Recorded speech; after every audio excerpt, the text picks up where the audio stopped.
السلام علیکم معزز ناظرین، میں ہوں آپ کا اپنا ہوسٹ حسنین افضل اور آپ دیکھ رہے ہیں میرا یوٹیوب چینل ہسٹری ود رائے۔ مشرقی پاکستان کے ایپیسوڈ نمبر 3 کے ساتھ ہم آپ کی خدمت میں حاضر ہیں، تو جلدی سے میرے یوٹیوب چینل کو سبسکرائب کر لیں اور بیل کے آئیکن کو پریس کر دیں تاکہ مزید آنے والی انفارمیٹو ویڈیو سب سے پہلے آپ تک پہنچ سکے۔ معزز ناظرین، جیسے کہ ہم نے اس ویڈیو کے پہلے حصے میں بات کی کہ کس طرح جنرل ایوب خان نے مشرقی پاکستان کی علیحدگی میں اپنا اہم کردار ادا کیا، اور دوسری ویڈیو میں وہ تمام بھارتی جھوٹ بے نقاب کیے جو 1971 کی جنگ کے بارے میں تھے، اور اسی ویڈیو کے تیسرے حصے میں ہم بات کریں گے کہ 1971 میں قید ہونے والے فوجیوں کی رہائی کیسے ممکن ہوئی۔ لیکن 1971 کی جنگ میں بھارت نے پاکستان کے 34,000 فوجی گرفتار کیے، جن کی واپسی کے لیے بے حد اقدامات اٹھائے گئے۔ تو ناظرین، میں آپ کو ایک اور بات بتاتا جاؤں، 34,000 فوجیوں کے ساتھ ساتھ پاکستان کا 13,000 مربع کلومیٹر کا علاقہ بھی بھارت کے پاس تھا۔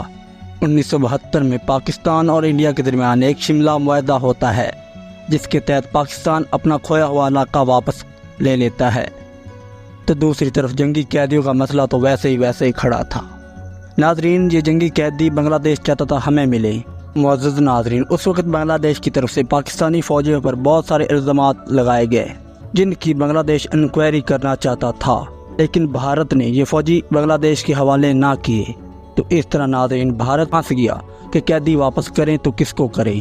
آخرکار ذوالفقار علی بھٹو نے بھارت کے ذریعے بنگلہ دیش کو ایک پیغام بھجوایا کہ اگر وہ پاکستان کے قیدی رہا ہونے دے تو چائنا انہیں تسلیم کر لے گا۔ تو اس طرح بنگلہ دیش نے اس بات پر حامی بھر لی اور چائنا نے بنگلہ دیش کو تسلیم کر لیا، اور یہ تمام جنگی قیدی بہت ہی محنت اور مشقت کے بعد آخرکار اپنے گھر پاکستان پہنچ آئے، جن کے پیچھے بہت ساری وجوہات موجود ہیں۔ تو ناظرین، یہ تھی مشرقی پاکستان کی ویڈیو کا تیسرا حصہ۔ ناظرین، یہ ویڈیو آپ کو کیسی لگی کمنٹ میں ضرور بتائیے گا۔